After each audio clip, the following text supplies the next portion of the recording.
अभी सबके दिमाग में एक ही तारीख चल रही है, 3 मई। क्या 3 मई के बाद लॉकडाउन खुल जाएगा? सभी भारतीयों के दिमाग में अभी यही सवाल उठ रहे हैं। कई एक्सपर्ट्स का मानना है कि कोरोना वायरस की असली तस्वीर मई के अंत और जून के शुरुआती हफ्तों में ही दिखाई पड़ सकती है, तब जब कोरोना अपनी पीक पर होगा। और अगर कोरोना वायरस अपनी पीक पर होगा तो भला लॉकडाउन किस तरीके से होगा या कितना लंबा खिंच जाएगा? सोच कर देखिए, ये एक बहुत बड़ा सवाल है।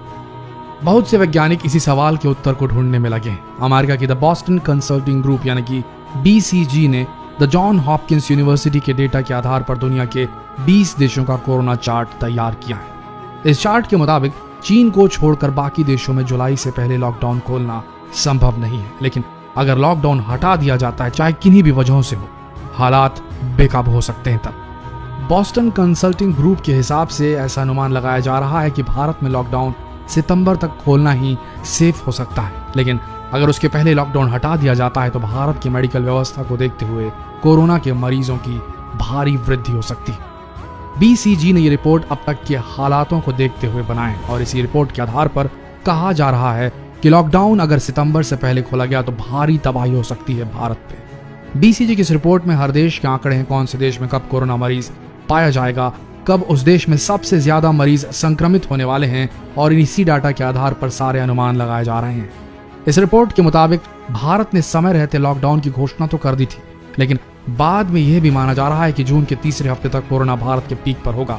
और इस रिपोर्ट के मुताबिक ये माना जा रहा है कि भारत में लॉकडाउन सही मायनों में सितंबर के दूसरे हफ्ते तक ही पूरी तरह खोला जा सकेगा। आपको बता दें कि बॉस्टन यूनिवर्सिटी यानी कि BCG का डेटा हमेशा विश्वसनीय माना जाता है, इसलिए दुनिया भर के वैज्ञानिक इसी डेटा पर विश्वास कर रहे हैं। वहीं वेल्लूर के क्रिश्चियन मेडिकल कॉलेज से retired clinical virologist P. Jacob John के मुताबिक अगर भारत में 3 मई को लॉकडाउन खुला तो कोरोना के मामले बहुत तेजी से बढ़ सकते हैं और बिना तैयारी के इसे संभाल पाना बहुत ही ज्यादा मुश्किल हो जाएगा। 3 मई तक लॉकडाउन आसानी से हटाया जा सकता था अगर वक्त रहते वेंटिलेटर, PPE किट और क्वारंटीन सेंटर बना लिए जाते तो, लेकिन आज के हालातों को देखते हुए अगर लॉकडाउन जल्दी से खोला गया तो मुसीबतें और बढ़ सकती हैं। इंग्लैंड के डॉक्टर नीरज पाटिल के अनुसार इंग्लैंड में भले ही 1.25 लाख से ज्यादा कोरोना मरीज हैं, पर उनका कहना है कि कोरोना अभी भी वहां अपनी पीक पर नहीं पहुंचा है और आर्टिफिशियल इंटेलिजेंस के मुताबिक इंग्लैंड में कोरोना मई के महीने में अपनी पीक पर होगा और भारत अभी इससे बहुत पीछे है। और यही अनुमान लगाया जा रहा है कि भारत में कोरोना के मरीज मई जून में सबसे ज्यादा पाए जाएंगे। भारत की सरकार का खुद यही मानना है कि मई के महीने में कोरोना के मरीज सबसे ज्यादा मिलेंगे और उसके बाद ही कोरोना के मरीजों में कमी आएगी। हालांकि गृह मंत्रालय का इस पर कहना है कि बाकी मुल्कों के मुकाबले भारत में अभी बहुत कम मरीज हैं। सूत्रों के अनुसार भारत में टेस्टिंग की संख्या बढ़ा दी गई है और आने वाले समय में अधिक से अधिक कोरोना मरीज हमें मिल सकते हैं।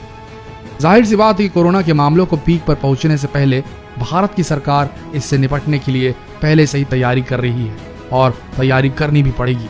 पंजाब के मुख्यमंत्री अमरिंदर सिंह खुद ये कह रहे हैं कि भारत में कोरोना जून मई के महीने में अपनी पीक पर होगा, पर उस समय भारत के 80 से 85% हिस्से संभावित रूप से प्रभावित हो सकते हैं। इतना ही नहीं, भारत के करीब 58% लोग इसकी गिरफ्त में हो सकते हैं, ऐसे भी अनुमान लगाए जा रहे हैं। वहीं गर्मी और कोरोना के कनेक्शन को लेकर भी बहुत सारी बातें सामने आ रही हैं, यानी कि गर्मी आने पर कोरोना का संक्रमण कम हो सकता है, मगर एक्सपर्ट्स का मानना है कि आंख बंद कर लेने से खतरा टलने वाला नहीं, क्योंकि ऐसी उम्मीद कम है। दुनिया के कुछ ऐसे देश हैं जहां कोरोना ने तबाही मचाई है, जहां जनवरी से अप्रैल तक बहुत गर्मी पड़ती है। वेल्लूर के क्रिश्चियन मेडिकल कॉलेज के रिटायर्ड वायरोलॉजिस्ट जेकब जॉनसन के मुताबिक ऐसी कोई उम्मीद नहीं है, लेकिन अगर ऐसा हुआ भी तो सर्दी आते आते कोरोना वायरस फिर से वापस आ जाएगा, यानी कि कुल मिलाकर गर्मी उतनी ज्यादा इफेक्टिव तो नहीं होगी।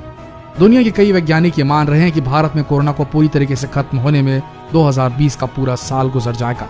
हालांकि इससे पहले उम्मीद की जा रही है कि कोरोना की वैक्सीन ईजाद कर ली जाए। जानकारों का कहना है कि देश को वेंटिलेटर से ज्यादा PPE किट की जरूरत है, क्योंकि इसकी कमी के कारण मेडिकल स्टाफ धीरे धीरे संक्रमित होते जा रहे हैं।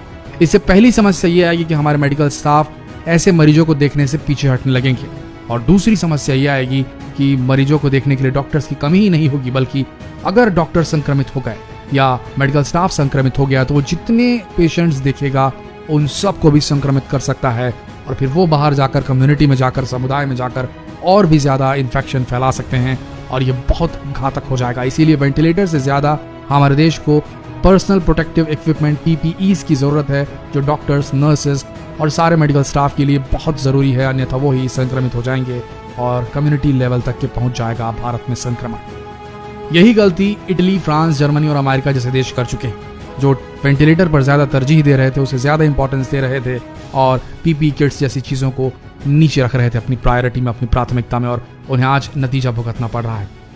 आज के हालातों में दो तरह के एक्सपर्ट्स अपनी राय दे रहे हैं। एक ग्रुप एक्सपर्ट्स का यह कहता है कि लॉकडाउन बहुत जरूरी है और इसे 3 मई के बाद भी एक्सटेंड करना चाहिए, और दूसरा ग्रुप जो एक्सपर्ट्स का है वो विरोध में है कि अगर लॉकडाउन नहीं खुला तो अर्थव्यवस्था देश की पूरी तरह चरमरा जाएगी और कई लोग भूखे मर जाएंगे, बहुत सारे बिजनेसेस बंद हो जाएंगे। आपका क्या मानना है? कौन सा लॉकडाउन प्लान आप सजेस्ट करना चाहेंगे प्रधानमंत्री मोदी जी को? कमेंट सेक्शन में डिटेल में लिखकर जरूर बताएं, और जितना हो सके ये सवाल सभी से पूछें। इस वीडियो को शेयर कर फेसबुक पर, व्हाट्सएप पर, जहां कहीं भी शेयर करना चाहें इस वीडियो को शेयर करें और इस सवाल का जवाब ढूंढने की कोशिश करें। मिलते हैं अगले वीडियो में, तब तक के लिए बने रहिए हमारे साथ लेटेस्ट अपडेट्स के लिए। धन्यवाद।